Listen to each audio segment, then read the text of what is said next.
Hi, நான் பிரியா.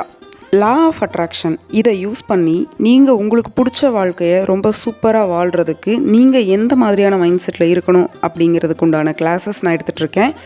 உங்களுக்கு தேவை இருக்குது அப்படின்னா காண்டாக்ட் பண்ணுங்கள். தேங்க்யூ. ஹாய், இந்த வீடியோ பார்த்தீங்கன்னா நம்ம எல்லாருக்குமே யூஸ்ஃபுல்லாக இருக்கக்கூடிய அகைன் வழக்கம் போல் அப்படி ஒரு யூஸ்ஃபுல்லான கண்டென்ட் தான். என்னன்னு பார்த்தீங்கன்னா, மேனிஃபெஸ்டேஷன் நான் பண்ணிட்டேன், லெட் இட் கோவும் பண்ணிட்டேங்க.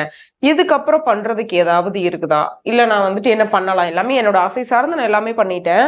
இதுக்கப்புறம் ஏதாவது இருந்ததுன்னா எனக்கு இன்னும் கொஞ்சம் பெட்டரா இருக்கலாம், இல்லை வந்து நான் அதை பத்தி முழுக்க அப்படியே அறவே மறந்துட்டு அடுத்த வேலையை பார்க்கணுமா, இல்லை அப்பப்போ அதுக்கு உண்டான டெக்னிக்ஸ் ஏதாவது பண்ணணுமா, அதை பத்தி நான் தேடணுமா, செக் பண்ணுவோம்ல, அந்த மாதிரி எதுவும் பண்ணணுமா அப்படிங்கிற மாதிரி எல்லாம் டவுட்ஸ் இருக்கு அப்படின்னா இந்த வீடியோவில் உங்களுக்கான ஆன்சர்ஸ் இருக்கும். இப்போ வீடியோக்குள்ள போகலாம். எனக்கு பர்சனலா அந்த கிராட்டிடியூடுக்கு அடுத்தது செல்ஃப் லவ், கிராட்டிடியூடுக்கு அடுத்து ரொம்ப ரொம்ப ரொம்ப ரொம்ப பிடிச்ச விஷயம் எதுன்னு பார்த்தீங்கன்னா, லெட் இட் கோவை விடவே எனக்கு பிடிச்ச விஷயம் வந்து டிட்டாச்மெண்ட். நீங்க எப்போ அந்த டிட்டாச்மெண்ட்டுக்குள்ள வரீங்களோ, அந்த மைண்ட் செட் டிட்டாச்மெண்ட் மைண்ட் செட்டுக்கு வருதோ, அவ்வளவுதான். நீங்க வந்து அதானங்க எண்டு, அவ்வளவுதான். நீங்க அதுக்கப்புறம் நீங்க மேனிஃபெஸ்டிங் பண்ண வேண்டாம், அடுத்த ஆசையை நீங்க யூனிவர்ஸ் கிட்ட சொல்ல வேண்டாம்.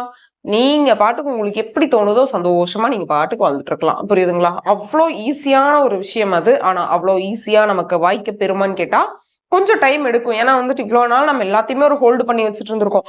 எல்லாமே நம்ம மேல ஒரு அட்டாச்மெண்ட்டோட வச்சிருக்கோம். அது பொருளா இருக்கலாம், மனுஷங்களா இருக்கலாம், எதுவா வேணா, அது பெட்ஸ், பணம், இப்படி என்னவா வேணா இருக்கலாம். ஆனா டக்குன்னு ஒரு டிட்டாச்மெண்ட் அதுல வரணும், அந்த மைண்ட் செட் வரணும் அப்படின்னா கொஞ்சம் டைம் எடுக்கும். ஸோ அந்த டிட்டாச்மெண்ட் வந்துருச்சுன்னு வைங்களேன், நீங்க வேற லெவல் ஒரு லைஃப் வந்து ஹாப்பியா லீட் பண்ணுவீங்க. ஸோ அதுக்கப்புறமா உங்களுக்கு மேனிஃபெஸ்டேஷன்ங்கிற ஒரு வேர்டை கூட நீங்க யூஸ் பண்ண மாட்டீங்க. ஏன்னா அவ்வளவுதான். அது ஒரு மாதிரியான ஒரு சூப்பர் ஸ்டேட்ல இருப்போம்னு வைங்களேன். அதெல்லாம் நம்ம வந்துட்டு வார்த்தையால எல்லாம் சொல்லிட்டு இருக்க முடியாது. அவ்வளோ ஒரு பிளிஸ்ஃபுல்லான ஸ்டேட் அப்படிங்கிறது டிட்டாச்மெண்ட் ஸ்டேட் தான். மேனிஃபெஸ்ட் பண்ணிட்டீங்க, எல்லா டெக்னிக்கும் யூஸ் பண்ணிட்டீங்க, இனி பண்றதுக்கு எதுவுமே இல்லப்பா, லெட் கோ பண்ணிட்டேன்ப்பா, நான் கை விட்டுட்டேன், நீ பாத்துக்கோ யூனிவர்ஸ் அப்படின்னு சொல்லி நான் வந்து நீ பாத்துக்கோ யூனிவர்ஸ்ன்னு சொல்லி விட்டுட்டேன் இல்லையா? அதுக்கப்புறமாவே டக்குன்னு அந்த இடத்துல நம்ம அந்த ஒரு கார்டு இருக்கும்ல, அதை கட் பண்ணி விட்டுறணும். மொத்தமா நான் கொடுத்துட்டேன், இனி எனக்கும் அந்த ஆசைக்கும் சம்பந்தம் கிடையாது, உனக்கும் அந்த ஆசைக்கும் தான் சம்பந்தம், நீ தான் கொண்டு வந்து எங்கிட்ட சேர்த்தரணும் அப்படின்ற அந்த ஒரு கனெக்ஷனை கட் பண்ற இடம் தான் பாத்தீங்கன்னா டிட்டாச்மெண்ட். அதை இன்னும் ஈஸியா உங்களுக்கு எப்படி புரிய வைக்கலாம்னா, அதுக்கு முன்னாடி இவ்வளோ நாளா நம்ம ஒரு விஷயம் எனக்கு இது வேணும் அது வேணும்னு போட்டு நச்சுக்கிட்டு இருந்திருக்கோம் யூனிவர்ஸ் கிட்ட, சரிங்களா? இப்ப வந்து டிட்டாச் பண்ணும் பொழுது யூனிவர்ஸ் வந்து பதறணும், என்னடா இவன் விட்டுட்டு போயிட்டானே, டே இந்தாடா வாடா வாங்கிக்கோடா அப்படின்னு யூனிவர்ஸ் பதற வைக்கணும் நம்ம. அதுதான் அந்த டிட்டாச்மெண்ட் அப்படிங்கிற ஒரு விஷயம். அதுக்கு வந்துட்டு ஒரு எக்ஸாம்பிள் எப்படி சொல்லலாம்னு பாத்தீங்கன்னா, ஒரு பையன் ஒரு பொண்ணை வந்து ஃபாலோ பண்றாங்கன்னு வைங்க. அவங்க ஒரு நாள் வராங்க, 2 நாள் வராங்க, அந்த பொண்ணுக்கு ஃபர்ஸ்ட் பிடிக்கவே இல்லை. அப்புறம் ஒரு 4வது நாள் 5வது நாள்ல அந்த பொண்ணுக்கு வந்து ஓகே, அவன் பாட்டுக்கு வந்துட்டு போறான் அப்படின்னு விட்டுருது.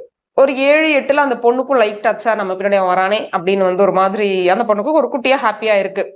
10வது நாள் அந்த பையன் வரலன்னு வைங்களேன், அந்த பொண்ணு பதறிறாது, எங்கடா இவ்வளவு நாள் வந்தவனை காணோமே அப்படின்ட்டு அது ஒரு மாதிரி ஏங்க ஸ்டார்ட் பண்ணிடுவாங்க அவங்க. அந்த பையனை காணோம், நம்ம ஏதாவது தப்பு பண்ணிட்டோமா, இல்லை ஏன் அந்த பையன் இன்னைக்கு வரல, உடம்பு சரியில்லையா, என்ன இருக்கும், ஏன் வரல அப்படின்ட்டு ரொம்ப வந்து திங்க் பண்ணுவாங்க இல்லையா? ஏன்னா அந்த பையன் வந்து டிட்டாச் பண்ணி விடுறான் அந்த இடத்துல. உனக்கு வந்து நான் இவ்வளவு நாள் வந்துட்டேன், நான் வந்து உன் மேல அன்பா இருக்கேன்னு காமிச்சிட்டேன், இதுக்கப்புறம் நான் உன்னை கட் பண்றேன், உன் மனநிலை என்னன்னு நான் தெரிஞ்சுக்கணுங்கிறதுக்காக. இப்ப அந்த பொண்ணு அதே விஷயத்த வந்து அவங்க ரெசிப்ரோகேட் பண்ணும் பொழுது அந்த பையன் புரிஞ்சுக்கிறான், ஓகே இந்த பொண்ணுக்கும் நம்ம மேல அன்பு இருக்கு, லவ் பண்ணுது அப்படின்னு. அதே தாங்க இங்கேயும். நீங்க யூனிவர்ஸ் பின்னாடியே போறீங்க, அதை கொடு இதை பண்ணு அதை பண்ணுன்னு துரத்தி வெறி நாய் துரத்துனா எப்படி ஓடுவோமோ அந்த ஸ்பீட்ல ஓடிக்கிட்டு இருக்கோம். நமக்கு எனக்கு இது வேணும் அது வேணும், நான் கரெக்டா வந்து இதை பண்ணிட்டேன், இத்தனை மணிக்கு எந்திரிச்சிட்டேன், அதை பண்ணிட்டேன் இதை பண்ணிட்டேன்னு. ஆனா டக்குன்னு நீங்க ஸ்டாப் பண்றீங்க எல்லாத்தையும் முடிச்சுட்டு. அப்ப யூனிவர்ஸ் என்ன நினைக்கும், இவ்வளவு நாள் பின்னாடியே வந்துட்டு இருந்தா இவன் பாட்டுக்கு போயிட்டானே, இப்ப வந்து இவன் எப்படி நம்ம கிட்ட வர வைக்கிறது அப்படின்னா, இந்தா நீ கேட்ட விஷயத்த வச்சுக்கோ அப்படின்னு தான் யூனிவர்ஸ் நம்ம கிட்ட வருவாங்க.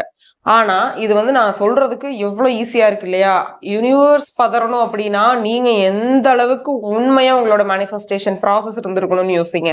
ஏன்னா வந்துட்டு அப்படி ஒரு சாதாரணமாலாம் நமக்கு டிட்டாச்மெண்ட் மைண்ட் செட்டுங்கிறது நீங்க நினைச்சு வேணா பாருங்க. இது வந்து ஒரு சேலஞ்ச் மாதிரி கூட எடுத்துக்கோங்க. யார் மேலேயாவது ஏதாவது ஒரு விஷயத்த மேலேயாவது எனக்கு இந்த விஷயம் இல்லைனாலும் பரவாயில்ல, நீ ஏன் வச்சுக்கோ போ அப்படின்னு நீங்க அந்த இடத்துல உங்களால கிளம்பி போக முடியுது, துண்ட தோல்ல போட்டு போறீங்க அப்படின்னாவே அந்த விஷயம் வந்து உங்களை தேடி ஓடி வர ஆரம்பிச்சிடும். நீங்க போக போக உங்க பின்னாடி அது வர ஆரம்பிச்சிடும். நம்ம ஒரு விஷயத்துக்கு நோக்கி நம்ம போனாதான் அது ஓடிக்கிட்டே இருக்கும். நீங்க திரும்பி ரிட்டர்ன் வந்துட்டீங்கன்னா அது ஓடி வரும் இல்லையா? இது ஒரு காமனான ஒரு லா. இது வந்து இதுதான் ரூலே. இப்படிதான் இருக்குமே இந்த உலக அமைப்புல. ஒரு விஷயத்த நம்ம தேடி போறோம்னா அது எப்பவுமே கொஞ்சம் பிகு தான் பண்ணும். வேணாம் போ அப்படின்ட்டு நம்ம வந்தோம்னா தான் நம்ம கிட்ட கொஞ்சம் அது நெருங்கி வரும். அந்த விஷயத்த தான் இந்த ஈர்ப்பு விதிக்குள்ளேயும் நான் அப்ளை பண்ண சொல்றேன். இன்னும் ரொம்ப ஈஸியா சொல்லலாம்னா, எனக்கு அதை கொடு இதை கொடுன்னு மேனிஃபெஸ்ட் பண்ணிக்கிட்டே இருக்கவங்க வந்து ஒரு டெய்லி வேஜஸ் தினக்கூலி இருப்பாங்க இல்லையா? அந்த அன்னைக்கு வேலை செஞ்சு அந்த அன்னைக்கு சாப்பிட்றவங்க காசு அந்த அன்னைக்கு சம்பளம் கொடுத்துருவாங்க. அதை வச்சு சாப்பிடுவாங்க. திரும்ப நெக்ஸ்ட் டே வேலைக்கு போவாங்க, அந்த காசை வச்சு சாப்பிடுவாங்க. இதுதான் அந்த மேனிஃபெஸ்டேஷன் ஜாஸ்தி பண்ணிக்கிட்டே இருப்பாங்க இல்லையா? அவங்களோட மைண்ட் செட். இப்போ வந்து ஒரு பிஸ்னஸ் பீப்புள், அந்த ஒரு ஃபினான்ஷியலி ரொம்ப ஸ்டேபிளா இருக்கவங்க என்ன பண்ணுவாங்கன்னா, அதுக்கு உண்டான மொத்த உழைப்பையும் அவங்க எவ்வளோ வருஷமா எத்தனையோ காலமா அவங்க போட்டுட்டாங்க. அவங்க விதைச்சிட்டாங்க, அதுக்கு தண்ணி ஊத்துனாங்க, ப்ராப்பரா அந்த செடியை மெயின்டைன் பண்ணாங்க. இப்ப இன்னைக்கு அது மரமா வளர்ந்து அவங்களுக்கு ஃப்ரூட்ஸ் கொடுத்துட்டு இருக்கும்போது அவங்க பாட்டுக்கு உட்கார்ந்த இடத்துல அதை என்ஜாய் பண்ணி சாப்பிட்டு இருக்காங்க. அந்த மாதிரி தான் நிறைய மேனிஃபெஸ்ட் பண்ணிக்கிட்டே இருக்காங்க இல்லையா? ஐயோ எனக்கு இது வேணும், அது வேணும், அதை பண்ணு, இதை பண்ணுன்ட்டு அப்படியே அதுக்காக ரொம்ப அப்படி இருக்காங்க இல்லையா? ரொம்ப அவங்கள போட்டு டிஸ்டர்ப் பண்ணிக்கிற அளவுக்கு அந்த மேனிஃபெஸ்டேஷனே அவங்களுக்கு நெகட்டிவா போற அளவுக்கு மேனிஃபெஸ்ட் பண்றவங்க எல்லாம் அந்த டெய்லி வேஜஸ் மாதிரி. மேனிஃபெஸ்டே பண்ணாம நீ வந்தாவா வராட்டி போப்பா அப்படின்னு உட்கார்றாங்க இல்லையா ரிலாக்ஸ்டா? அவங்கெல்லாம் யாருன்னா யூனிவர்ஸை மொத்தமாவே புரிஞ்சுக்கிட்டு லைஃப்னா என்ன, நமக்கு ஏன் இந்த ஆசை வருது, இதனால நமக்கு நல்லதா கெட்டதாங்கிறத எல்லாம் யோசிச்சுட்டு அதுக்காக சும்மா உட்கார்றது கிடையாது. அதுக்கான எல்லா வேலையும் பார்த்துட்டு உட்கார்றாங்கன்னா அவங்க ரொம்ப ரிலாக்ஸ்டா இருப்பாங்க. கண்டிப்பா போன வண்டி வந்தே தான் ஆகும், நம்மளை ஏத்திட்டு போயே தான் ஆகும் அப்படின்ட்டு. அந்த மாதிரி ஒரு மைண்ட் செட் இருந்தா மட்டும்தாங்க டிட்டாச்மெண்ட்லாம் வருமே. சும்மா ஈஸியா வந்து டிட்டாச்மெண்ட் வந்துருமான்னு கேட்டா வர்றதுக்கு கொஞ்சம் கஷ்டம். ஆனா வந்து இது எப்படி ப்ராக்டிஸ் பண்ணலாம்னா, ஒரு சின்ன சின்ன விஷயத்துல ஒரு ட்ரெஸ்ல இருந்து ஸ்டார்ட் பண்ணுங்க. நீங்க ரொம்ப விரும்பின ஒரு ட்ரெஸ்ஸோ இல்ல ஏதாவது பொருள் சொல்றேன் காமனா, ஏதாவது ஒரு பொருள் ரொம்ப விரும்புறீங்க, அது இல்லைன்னா என்ன பண்ணுவீங்க? லைஃபே நின்று போயிடாது இல்லையா? அதனால நீங்க அதை அப்படியே விட்டுருங்க, நீங்க போய் அடுத்த வேலையை பாருங்க அப்படின்ட்டு நீங்க போயிட்டே இருக்கும் பொழுது இந்த மனப்பான்மை ஒரு கட்டத்துல உங்களுக்கு லா ஆஃப் அட்ராக்ஷன்ல எல்லாத்தையும் நீங்க செய்யணும் அப்படிங்கிற ஒரு கட்டாயத்துக்கே உங்களை தள்ளாது. யூனிவர்ஸ் உங்களை விட்டு விலகி போக மாட்டாங்க. நீங்க இப்படி எல்லாத்தையும் ஒதுக்கிட்டு வேண்டாம் வேணாம் எனக்கு எதுவுமே வேணாம், நீ ஏன் இன்னைக்கு எனக்கு நல்லதுன்னு நினைச்சு கொடுக்குறியோ அதை கூட நீங்க இப்படி நேரா போகும்போது நீங்க இவ்வளவு நாள் கேட்டு கேட்டு யூனிவர்ஸ் கிட்ட போய்கிட்டு இருப்பீங்க. நீங்க எல்லா விஷயத்தையுமே டிட்டாச் பண்ணுங்க, எனக்கு இது வேண்டாம் அது வேண்டாம் அப்படின்னு யூனிவர்ஸ் உங்களை தேடி உங்ககிட்ட வந்துகிட்டு இருப்பாங்க. அதாவது ஒரு கதை நான் ரீசெண்டா கேட்டிருக்கேன். என்ன ஏதாவது கடவுள்கிட்ட வந்து உங்களை வந்து ஒரு வரம் கேட்கறாங்க, இப்ப நீ எதை வேணா கேட்டு வாங்கிக்கோ அப்படின்னு சொல்ற மாதிரியான கதை இது. ஒரு மன்னர் வந்து காட்டுல வந்து வேட்டையாடி போயிட்டு இருக்கிறாரு. அப்ப வந்து அவரை சிங்கம் வந்து அவரை கொலை பண்ண பார்க்கும்பொழுது அங்க இருக்கிற வேடவர்கள் இருப்பாங்க இல்லையா? அந்த ஒரு 3 பேர் வந்து அவங்கள வந்து காப்பாத்துறாங்க, அந்த மன்னரையும் கூட வந்தவங்களையும். அப்ப அந்த மன்னர் என்ன கேட்கிறாருன்னா, உங்களுக்கு என்ன வேணா கேளுங்க நான் தரேன் அப்படின்னு சொல்லும் பொழுது முதல் இருக்கவர் என்ன சொல்றாருன்னா, எனக்கு வந்து நிறைய பணம் வேணும், எனக்கு வந்து வீட்டுல இவ்வளவு பண கஷ்டம் இருக்கு, இவ்வளவு கொடுத்தீங்கன்னா எனக்கு சரியா போயிடும் அப்படின்ட்டு அந்த பணத்தை கேட்கிறாரு.